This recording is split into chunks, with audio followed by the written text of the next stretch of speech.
নমস্কাৰ মোৰ নাম শ্ৰী ৰিমঝিম বৰদলৈ মই চৰকাৰী আদৰ্শ মহাবিদ্যালয় কাজিৰঙাৰ অৰ্থনীতি বিভাগৰ এগৰাকী সহকাৰী অধ্যাপিকা মৰমৰ ছাত্ৰ-ছাত্ৰীসকল আশা কৰোঁ তোমালোক সকলো ভালে আছা সুৰক্ষিত হৈ আছা আৰু লগতে পঢ়া শুনাও কৰি আছা ছাত্ৰ-ছাত্ৰীসকল যোৱা 6টা ক্লাছত মই যিখিনি পঢ়ালো তোমালোকক সেইখিনিৰ ওপৰত যদি কিবা নুবুজা বিষয় আছে বা কিবা বস্তু যদি ক্লিয়াৰ হোৱা নাই কনসেপ্ট তেতিয়া তোমালোকে মোক ইনবক্স কৰিব পাৰা তাৰ ওপৰত মই তোমালোকক এটা এক্সট্ৰা ক্লাস লৈ পেলাই মই তোমালোকক ভিডিওটো দিম এতিয়া যোৱা আমি 3টা ক্লাছত আমি এটা টপিকৰ ওপৰতে পঢ়ি আছো হেতু হৈছে স্কোপ অফ ইকোনমিক্স আমি অৰ্থনীতি বিজ্ঞানৰ পৰিসৰ অধ্যয়ন কৰি আছো আৰু এই অৰ্থনীতি বিজ্ঞানৰ পৰিসৰক আমি 3টা ভাগত ভাগ কৰিছিলো এটা প্ৰশ্ন ওয়াইজ আমি প্ৰশ্নৰ ওপৰত ভিত্তি কৰি আমি 3টা ভাগত ভাগ কৰিছিলো প্ৰথমটি প্ৰশ্ন আমাৰ আছিল যে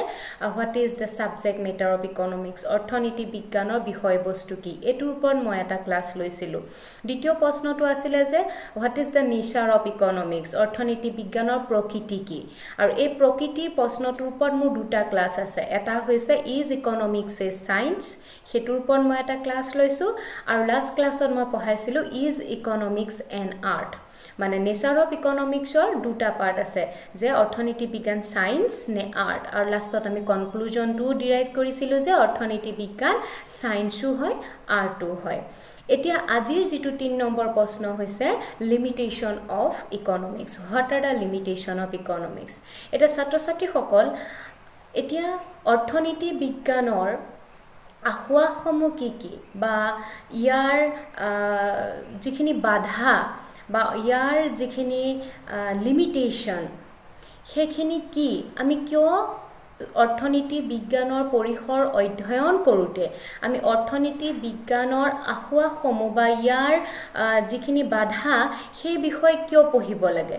এই প্ৰশ্নটো উত্তৰ দিবলৈ গলে মই তোমালোকক যদি এটা উদাহৰণ দি বুজাবলৈ যাওঁ সাপোজ আমি যদি এটা বস্তু অধ্যয়ন কৰিছো সাপোজ এজন মানুহে কি কাম কৰে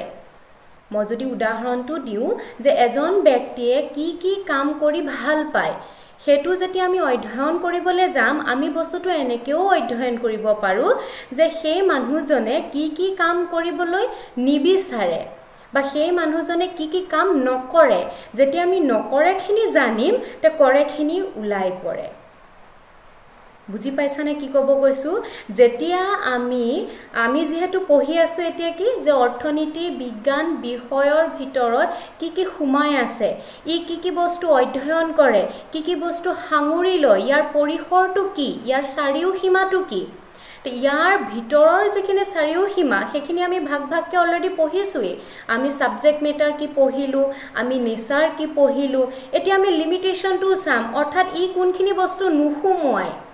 অৰ্থনীতি বিজ্ঞান বিষয়ে কোনখিনি বস্তু সাঙৰি নলয় বা ইয়াৰ দুৰ্বলতাখিনি কি ইয়াৰ লিমিটেশনখিনি কি ইয়াৰ বাধ্যবাধকতাসমূহ কি সেইখিনি যদি আমি জানি লওঁ সীমাবদ্ধতাখিনিৰ বিষয়ে যেতিয়া আমি জানি লওঁ তেতিয়া আমাৰ স্কোপ অফ ইকোনমিক্সৰ যেটো কনসেপ্ট অৰ্থনীতি বিজ্ঞানৰ পৰিসৰটো বেছি আমাৰ ক্লিয়াৰ হ'ব সেইকাৰণে অৰ্থনীতিবিদসকলে কয় যেতিয়া আমি অৰ্থনীতি বিজ্ঞানৰ পৰিসৰ বুলি কম তেতিয়া আমি অকল সাবজেক্ট মেটাৰ আৰু নেচাৰৰ বিষয়ে যদি কৈ থওঁ তেতিয়া এটো আধৰুৱা হয় ইয়াক সম্পূৰ্ণ যদি আমি কৰিবলৈ যাওঁ তেতিয়া ইয়াৰ আমি সীমাবদ্ধতাখিনি অৰ্থাৎ ইয়াৰ লিমিটেশনখিনিও কি কৰিব লাগিব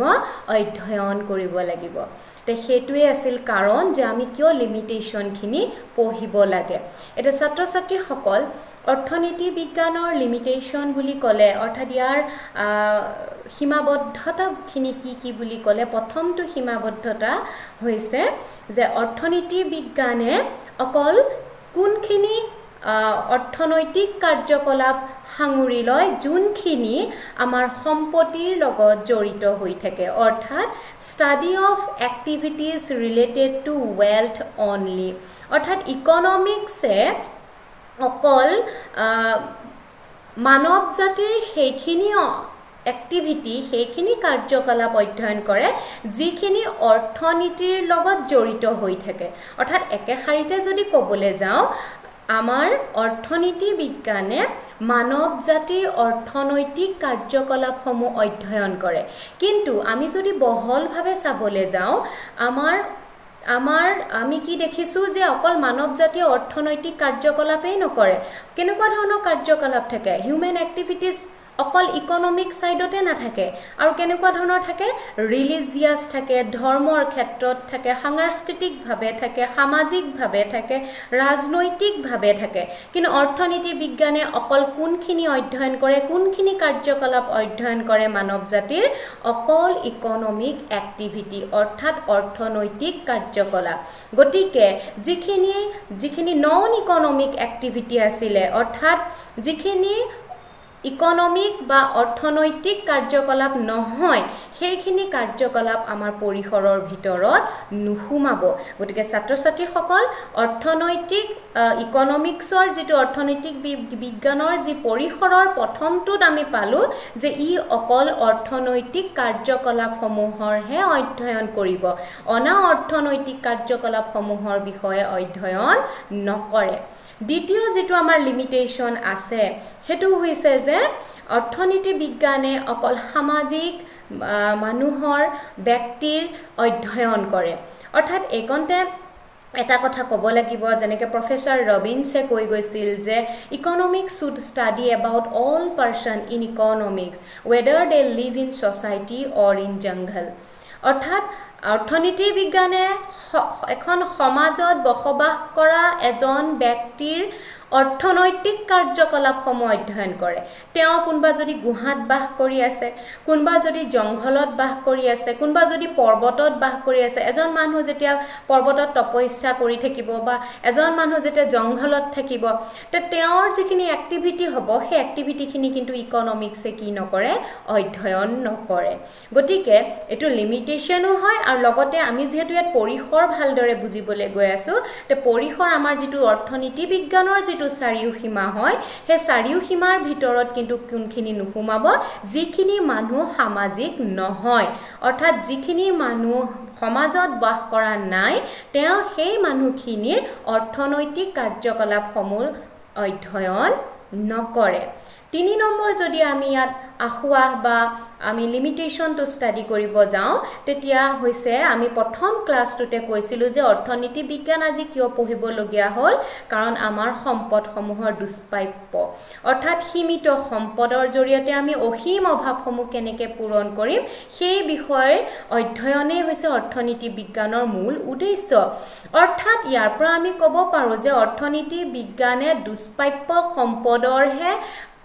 অধ্যয়ন কৰে কিন্তু আমাৰ ইয়াত কি আছে ফ্ৰী গিফট অফ নেচাৰ আছে যিখিনি আমাক প্ৰকৃতিয়ে দিছে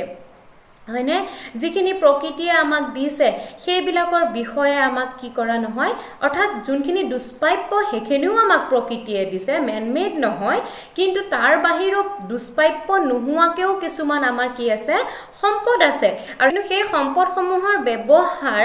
বা যিখিনি দুষ্প্ৰাপ্য নহয় যিখিনি ফ্ৰী হয় যাৰ সাপ্লাইটো আনলিমিটেড হয় সেইবিলাকৰ বিষয়ে কিন্তু অৰ্থনীতি বিজ্ঞানে অধ্যয়ন নকৰে অৰ্থনীতি বিজ্ঞানে অকল সেইবোৰ সম্পদৰ অধ্যয়ন কৰিব যিবোৰ সম্পদৰ সাপ্লাই বা যোগান সীমিত যাক আমি কি কৰিব নোৱাৰো যাক আমি বহাব নোৱাৰো আৰু যাৰ জৰিয়তে আমাৰ অভাৱবোৰ পূৰণ হয় কিন্তু তাৰ যোগানটো কি হৈছে সীমিত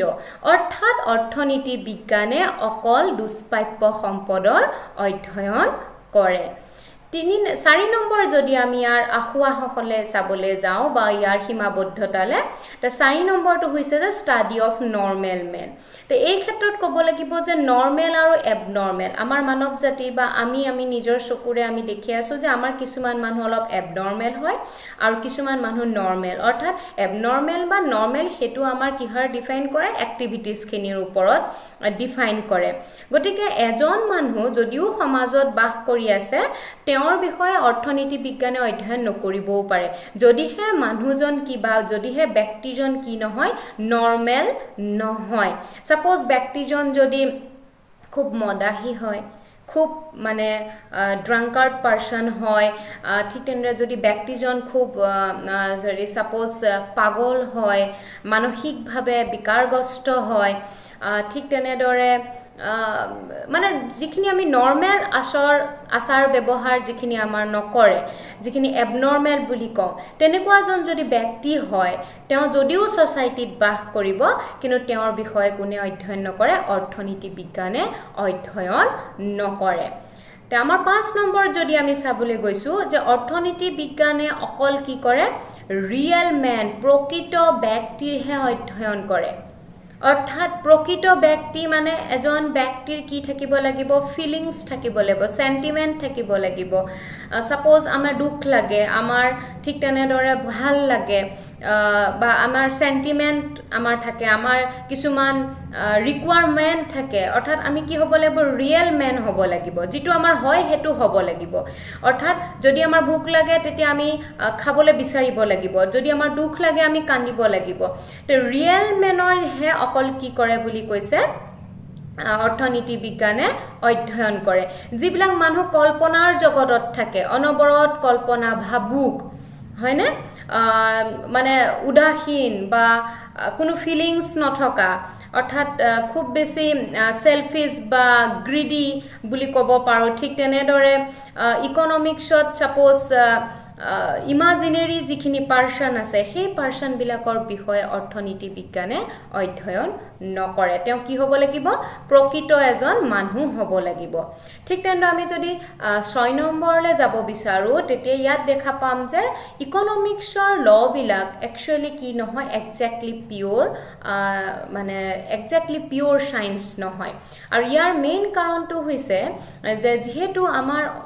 অৰ্থনীতি বিজ্ঞানে মানৱ জাতিৰ অৰ্থনৈতিক কাৰ্যকলাপসমূহ অধ্যয়ন কৰে ইয়াৰ বিহেভিয়াৰখিনি আচৰণ বিধি অধ্যয়ন কৰে আৰু এই মানৱ জাতিৰ আচৰণ বিধিখিনি আকৌ কাৰ ওপৰত নিৰ্ভৰ হৈ থাকে প্ৰকৃতিৰ ওপৰত নিৰ্ভৰ হৈ থাকে পৰিবেশৰ ওপৰত নিৰ্ভৰ হৈ থাকে বহুতখিনি আমাৰ habitual অভ্যাসগত কিছুমান অভ্যাসগতৰ ওপৰতো নিৰ্ভৰ হৈ থাকে তে এনেকুৱা ধৰণৰ কিছুমান ফ্যাক্টৰ আছে যোনে কি কৰে আমাৰ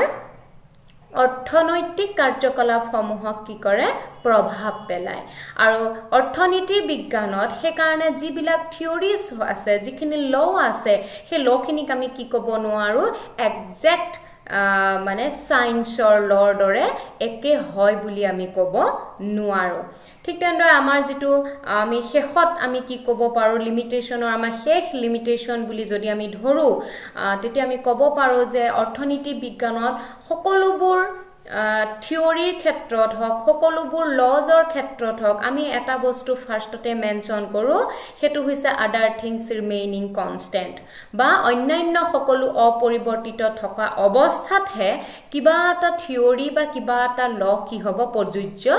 হ'ব এই অন্যান্য সকলো যেটো আমাৰ কি আছিল